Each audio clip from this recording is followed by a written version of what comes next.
Light bill, cylinder booking, online shopping अशा प्रत्येक गोष्टींसाठी मला इतरांवर अवलंबून राहावं लागायचं. हे अवलंबून राहणं आतून खुपायचं, पण बदल कुठून करायचा हेच कळत नव्हतं. मग मी MSCIT कोर्स केला. एक एक गोष्ट शिकत गेले आणि माझा कॉन्फिडन्स वाढत गेला.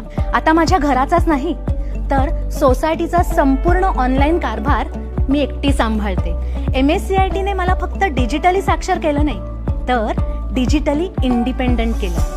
आधी मी फक्त गृहिणी होते, पण आता स्मार्ट गृहिणी आहे आणि हा प्रवास माझ्यासाठी अत्यंत अभिमानाचा आहे.